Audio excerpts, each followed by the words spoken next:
Welcome guys. 7 deadly since के episode 6 के starting में दिखाया जाता है बान के शरीर में जूट ने जो खंजर घुसाया था ना, उसके बाद बान हंसने लगता है। जूट कहता है कि 5 सालों में तुमने कुछ भी नहीं सीखा, तुम झूठ के सामने कुछ भी नहीं हो।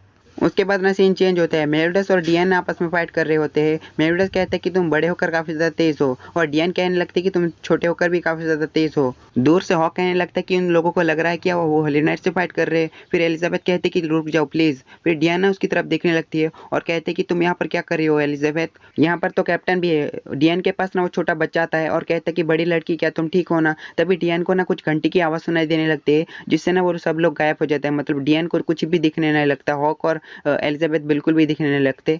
डियन को ना मेलिडस होली नाइट के रूप में दिखने लगता है, और डियन कहने लगती कि होली नाइट तुमने फिर से उन सबको छुपा दिया, और उस पर अटैक करते हैं, जिससे ना मेलिडस नीचे गिरता है और जमीन का सारा हिस्सा टूट जाता है। एलिजाबेथ कहने लगती है कि मैं तुम्हें जान देकर भी बचाऊंगी। वहां पर ना फ्रेसिया भी आ जाती है और कहती है कि तुम्हारी बातों में कितनी सच्चाई है वो मैं देखूंगी, और अपनी पावर यूज करके ना वहां पर बहुत सारे कीड़े ले आती है। फ्रेसिया ना उन सारे कीड़ों से बहुत बड़ा बाउंडर बना देती है, और उसकी स्किल का नाम था स्ट्रोन रोंडो। और वो बच्चा कहने लगता है कि मुझे बहुत ज़्यादा डर लग रहा है, और वो भागने लगता है। लेकिन अब फ्रेसिया उसके सामने वो बाउंडर ले आती है और उसमें बाउंडर में कैद कर लेती है। फ्रेसिया एलिजाबेथ से कहती कि तुमने कहा था अपनी मैं जान देकर भी बचाऊंगी, तुमने ऐसा ही कहा था ना। झूठ बोलना तो कोई तुमसे सीखे, लेकिन तुम अपने मन में ही कह रही हो कि कोई मुझे आकर बचाए। एलिजाबेथ ने उस बाउंडर में घुस जाती है और कहती कि मैं मर भी जाऊंगी लेकिन किंगडम के लोगों को बचाऊंगी। और उसके हाथों में बहुत सारा खून निकलने लगता है, और उसके शरीर पे पूरा खून निकलने लगता है। लेकिन ना उस बच्चे के पास चली जाती है। उसके बाद ना फ्रेसिया अपनी पावर को बंद कर देती है, और वो एलिजाबेथ पूछती कि तुम ठीक तो हो ना। फिर वो बच्चा कहने लगता है कि सोचने वाली बात है कि तुमने किसी और के लिए ना अपनी जान खतरे में डाल दी,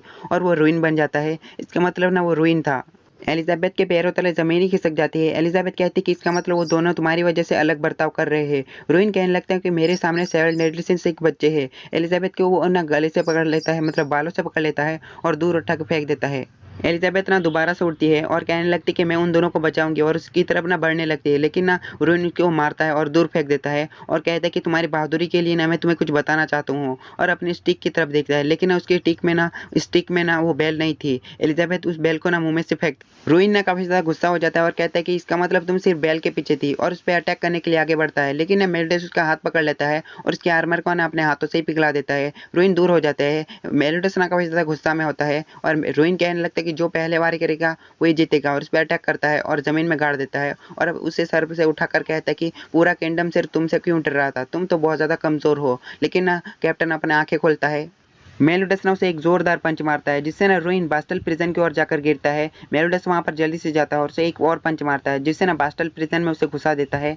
रूइन के पास जाकर फिर से मेलिडस एक जोरदार पंच मारता है, जिसके ना उसका आर्मर पूरी तरह से टूट जाता है। रूइन कहता है कि ये सिर्फ आर्मर था, ये स्किल के सामने कुछ भी नहीं है, और अपने सिक्स पैक दिखाता है। लेकिन मेलिडस उसे एक पंच मारता है, जिससे ना उसके सिक्स पैक की ऐसी की तैसी हो जाती है, और उसके कानों में से खून आने लगता है।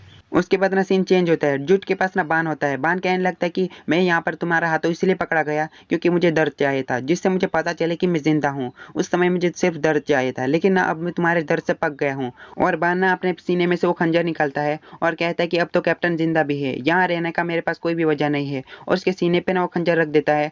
जूट कहने लगता है कि तुमने 10 साल पहले जो किया था, क्या तुम उसकी तैयारी कर रहे हो। बान कहता है कि शायद मैं करूँ भी। जूट कहने लगता है कि अगर तुमने ऐसा किया ना, तो किंगडम के सारे होलीनर्स ना तुम्हारे खिलाफ हो जाएंगे। और बान कहने लगता है कि ये कितना ज़्यादा मज़ेदार लग रहा है। दूसरी तरफ ना फ्रेसिया को ना डियन अपने पैरों के नीचे ही कुचल देती है। एलिजाबेथ के पास ना हॉक जाकर चले जाता है और कहता है कि अगर मैं ताकतवर होता सिचुएशन अलग होती। एलिजाबेथ के पास ना डियन आ जाती है और कहती है कि तुम्हें टाउन में चलना होगा। लेकिन एलिजाबेथ कहने लगती है कि मैं तुम्हारे साथ चलना चाहती हूँ, मैं लॉर्ड बान और लॉर्ड मेलिडस के पास जाना चाहती हूँ। लेकिन ना डियन कहने लगती है कि यह नामुमकिन है, बास्टल प्रिजन में ना दुश्मन हमारा इंतजार कर रहे हैं, तुम बहुत ज़्यादा कमज़ोर हो। एलिजाबेथ कहने लगती कि तुम सच कह रही हो, मेरे पास कोई पावर नहीं है, लेकिन तब भी मैं आना चाहती हूँ तुम्हारे साथ। मैं मेलिडस के साथ और दूसरों के साथ चलने का फैसला लिया था, इसलिए मैं आना चाहती हूँ। डियन मान जाती है और कहती है कि मेरे पास एक बैग है, तुम इसके अंदर आराम से रह सकती हो। रूइन के साथ जो बंदा था ना, वो वहां से भागने लगता है, लेकिन हॉक ना उसके सामने चले जाता है और कहता है कि तुम बास्टल प्रिजन के ना सैनिक हो ना। लेकिन वो बंदा कहने लगता है कि मुझे होली नाइट ने धमकाया था। हॉक कहता है कि डॉक्टर की बेटी को तुमने कहाँ छुपाया है। वो बंदा कहता है कि अगर मैंने तुम्हें बता दिया तो होली नाइट तो मुझे मार ही डालेंगे। लेकिन ना उसके पीछे डियन आ जाती है और कहते हैं कि तुम किसकी तरफ, होली नाइट की तरफ या फिर हमारी तरफ। लेकिन उसे देखकर ना वो डर जाता है और सारी बातें बता देता है। फिर सीन चेंज होता है। बास्टल प्रिजन के एंटर में ना मेलिडस और एलिजाबेथ और डियन पहुंच जाती है। डियन कहती कि वो ऐसा सैनिक नहीं था जो झूठ बोल सके, और वो सभी ना अंदर चले जाते हैं। प्रिजन के बाहर ना गोल्गियस और जेरिको होते हैं। जेरिको कहते कि वो लोग अंदर चले गए, अब हमें क्या करना चाहिए। फिर ना गोल्गियस कहता है कि वो उनकी मौत ना उनकी ताकत की वजह बनेगी, और अपने हाथों में बॉल निकालता है। जेरिको कहते कि ये तो इनकर्टेशन बॉल है। वो गोल्गियस ने उस बॉल को वहां पर फोड़ देता है, जिससे ना वो प्रिजन पूरी तरह से उस बॉल में कवर हो जाता है। गोल्गियस कहता है कि वहाँ पर ना मैंने इंटरनल सील स्पेल लगाया है, जिसकी वजह से ना 7 डेडली सिंस के सारे मेंबर भूखे प्यासे वहाँ पर मर जाएंगे। फिर ना हमें प्रिजन का सीन दिखाया जाता है। एक जगह पर ना डॉक्टर की बेटी बंद होती है। हॉक कहता है कि यही डॉक्टर की बेटी होगी। मेलिडस कहता है कि क्या डियन तुम्हारे पास जगह है एक लड़की और रखने की। डियन कहती है कि हाँ, और उसे पकड़ने के लिए आगे करती है, लेकिन ना वो डॉक्टर की बेटी बहुत ज़्यादा डर जाती है और बेहोश हो जाती है। डियन ना उस प्रिजन को तोड़ देती है और डॉक्टर की बेटी को ना अपने बैग में रख लेती है। उसी वक्त ना अंधेरे में से कोई आने लगता है, वो बान होता है। उसके बदले मेरिडस बान की तरफ देखता है और बान मेरिडस की तरफ देखता है। उन दोनों को आपस में ऐसे ही घुरते ना हॉक कहता है कि ये सब कुछ क्या हो रहा है, मुझे तो कुछ ठीक नहीं लग रहा। डियन हॉक से कहते कि तुम्हें मेरे पीछे छुप जाना चाहिए। उसके बाद ना कैप्टन काफी ज्यादा खुश हो जाता है और कहता है कि बान भी काफी ज्यादा खुश हो जाते हैं और आपस में ही तालियां लगाने लगते हैं। लेकिन ना बान काफी ज्यादा जोर से करता है, जिससे ना मेरिडस दूर जाकर गिरता है और बहुत सारी दीवारें तोड़ देता है। मेलिडस भी बान को ना काफी ज्यादा जोर से हिट करता है, जिससे ना बान दूर जाकर गिरता है। बान उठकर कहता है कि मुझे लगा कैप्टन तुम काफी ज्यादा सुस्त हो चुके हो, और उसके बाद ना वो पंचा लड़ाने लगते हैं, जिससे नीचे की दीवारें काफी ज्यादा टूटने लगती है। हॉक ना काफी ज्यादा डरने लगता है और कहता है कि यहाँ पर चल क्या रहा है। डियन कहते कि वो हमेशा से ऐसे ही थे। बान कहने लगता है कि हमारा 720 में से ना 361 विन्स मेरे हैं और तुम्हारे बाकी है। लेकिन ना कैप्टन कहता है कि 361 विन मेरे हैं।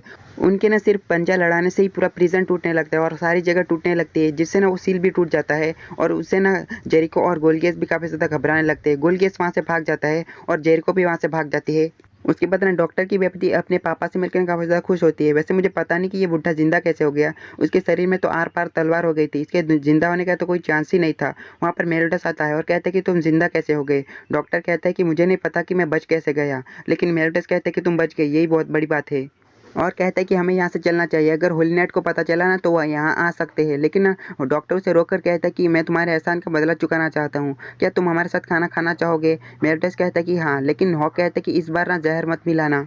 उसके बाद ना हमें रात का सीन दिखाया जाता है। हॉक कहता है कि वो तो तुम्हारे कमरे में सो रही है ना, लेकिन मेलिडस कहता है कि एलिजाबेथ के कमरे में बान चले गया और कहने लगा कि वो मेरा कमरा है, इसलिए ना एलिजाबेथ को मेरे कमरे में सुलाना पड़ा। शायद ना एलिजाबेथ को एतराज नहीं होगा कि वो मेरे साथ सो सकती है। एलिजाबेथ के पास ना मेलिडस चले जाता है और कहता है कि मैं तुम्हें बान से मिलाना चाहता हूँ। बान कहता है कि मिलकर खुशी हुई, लेकिन मेलिडस पूछता है कि तुम्हारे पास कपड़े कहाँ है। बान कहता है कि एक जगह पर पड़े हुए मिले। फिर उससे हमें पता चलता है कि बान ने ना एक बंदे से ये सारे कपड़े ले लिए थे। एलिजाबेथ कहती है कि मैं एलिजाबेथ हूँ। बान कहता है कि हम चारों मिल रहे हैं, ये कितनी ज्यादा खुशी की बात है ना। लेकिन उसे आवाज आती है और कहते कि हम 5 है। बान कहता है कि कैप्टन तुम्हें ऐसा नहीं करना चाहिए। हॉक कहता है कि अपने नीचे देखो। उसे देखकर ना बान काफी ज्यादा शॉक हो जाता है और कहता है कि बिल्कुल भी नहीं, पिक इंसानों की तरह क्यों बातें कर सकते हो, शायद तुम किंग होंगे। वैसे मैं बता दूं, किंग ना 7 डेडली सिंस का चौथा मेंबर है।